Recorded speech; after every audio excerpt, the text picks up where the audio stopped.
Live from the basement of this apartment building in Showtime City comes the Pantscast, hosted by Pants with a musical guest from the .mp3 file format, and a special interview with Glub the Soul Stealer. And now, here's your host, Pants! Hello everyone, welcome. How are we all doing? I still don't have an audience, I got to work on that. But regardless, welcome, my name is Pants, and welcome to the Pantscast. We have a wonderful show for you all tonight, including an exclusive interview with Glub the Soul Stealer. So grab a snack, grab a drink, and let's get started. First up on the agenda, I'm going to share some of my favorite games of 2023. Now this first one you've probably heard of. It was released late in the year, and it stars Yuri Lowenthal as one of two playable main characters. You guessed it, it's American Arcadia. You thought I was talking about a different game? What other game? There's no other game that fits that description. You must be crazy. The game follows Trevor Hills, voiced by Yuri Lowenthal, as he tries to escape American Arcadia, a reality TV show where all the contestants are unaware that they're being watched. He's helped by Angela Solano, voiced by Kritzia Bajos, a worker on the show who accompanies Trevor on his way to escaping the show. This game is genuinely one of the coolest games I've played in a while, and would recommend it to anyone who enjoys puzzle games or platformers. Alright, let's talk about SpiderMan II. I don't think you understand how excited I was about this game. It got to the point where my friends were getting annoyed at me bringing it up all the time. But when that day finally came, I stayed up until midnight and played it for the next 14 hours straight to beat it. And honestly, it was so worth it because oh my god, this game is so good. And here's my live reaction to the Venom mission.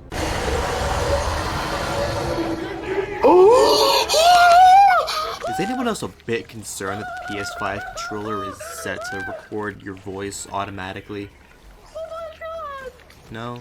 Just me? Alright, it's probably fine. I was genuinely so happy with how this game turned out. The symbiote abilities are amazing to use, Kraven and Venom are great villains, and also being able to switch between both Spider-Man makes it a really fun game overall. I was so convinced that it would get Game of the Year. But then the Game Awards come around, and it lost every single award it was nominated for, including Game of the Year. And I was upset at first. But then I played the game that won Game of the Year, and yeah, Baldur's Gate 3 deserves the win. Look, I got it over Christmas and was fully ready to hate it. But then I played it, and then I kept playing it, and then I kept playing it. And then it became the reason I haven't made this sooner. Look, it's really good. I finished the game once, and I already have 4 other characters, including a paladin dwarf named Chug Thuggin, who's built like a tank and is also a dumbass. Genuinely, if you have any interest in D&D and you have a PC or console that can play it, you should buy it because it is genuinely so worth it. Alright, let's rapid fire a few more. Immortals of Avium is a single-player first-person magic shooter where you're trying to stop a magic war. This one flew a bit under the radar, but I thought it was really cool. Ghost Runner 2 takes place a year after the events of the first game and puts you right back into the familiar, bloody action with an all-new enemy and all-new mechanics. The Talos Principle 2 has more puzzles, more robots, and more dialogue because there's actual people to talk to this time instead of just listening to a god.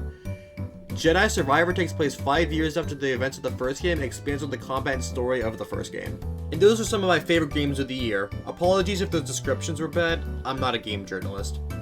Anyways, let's move on to our next topic. But first, a word from our sponsor. Has this ever happened to you? Oh jeez, I'm trying to build here, but I'm all out of blocks. Whatever will I do? Well, look no further than Brock's Blocks. We've got all kinds of blocks, suited for all of your needs. Need to build a road? Bam!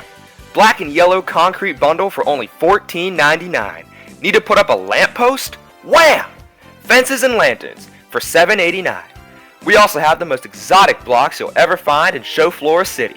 From the structure block for $58.99 to a whole block of netherite for only $95.99. We even have the elusive command block, up for auction now at our location. So come on by anytime, and we'll have the right block for you. Thank you to Brock's Blocks for sponsoring this podcast. They helped me build most of the studio you see here, so I really wouldn't be here without them. Anyways, let's finally move on to our exclusive interview. Ladies and gentlemen, you know him, you love him. Give it up for Glub the Soul Stealer.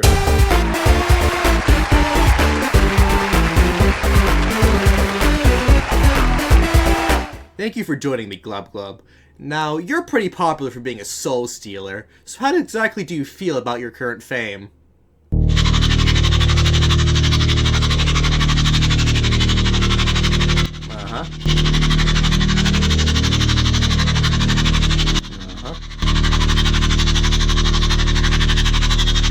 Interesting.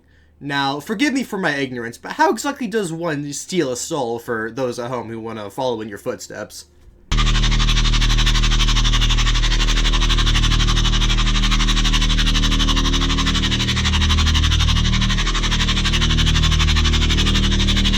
Oh, I see. I never thought about it like that. Not the profession for me, you know, but I can respect all the hard work that goes into the stealing of a soul. Ooh, here's a question from one of your fans at home.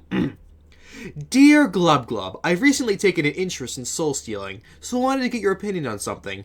What are your thoughts on the current socioeconomic status of the average working class person in America? Love your work, Timmy, age 4.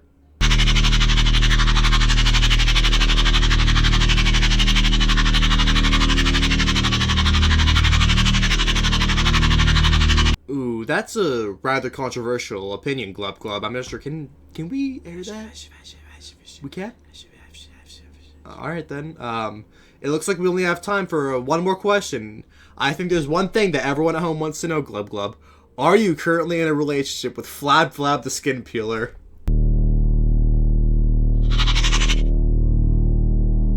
Well, there you have it, folks. Unfortunately, that's all the time we have for the interview segment. Let's give it up for Glub Glub, everyone. Thank you for your... Oh, you're already gone. Alright. Moving on.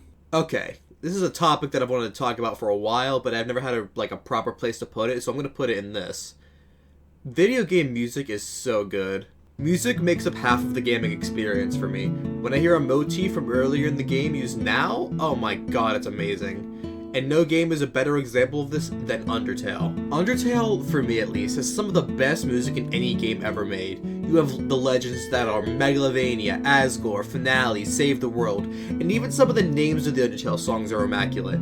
I was playing through the game one time and I got to the part where all the monsters in New Home are telling you their story.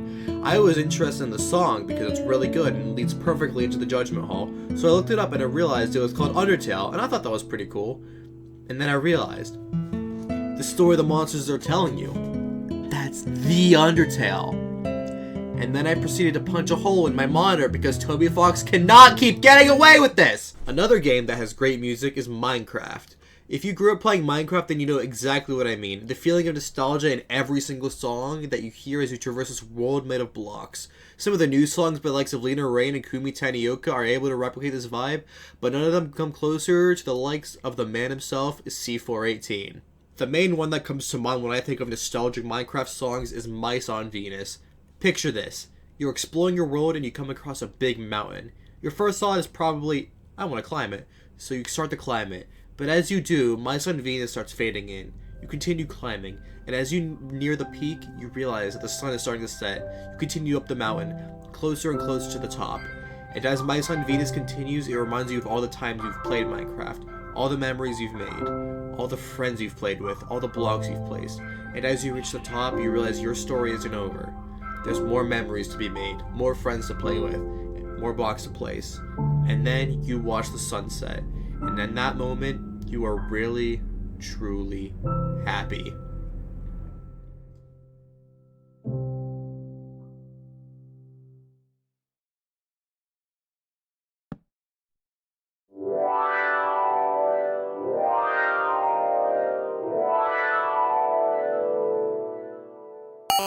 And then on the other side of the nostalgic blocky game music spectrum, there's Terraria.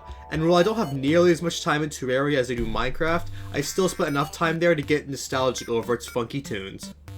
And speaking of funky tunes, my favorite band, Good Kid, has recently released a new single called Bubbly. Let's have a listen, shall we? I'll make it, yeah. I said that I'll come along this time, but when I try, I get the feeling I someday will die, and I'm not going to care. I never sleep, I never eat, I never leave my house alone. Another evening in between what I believe and what I know.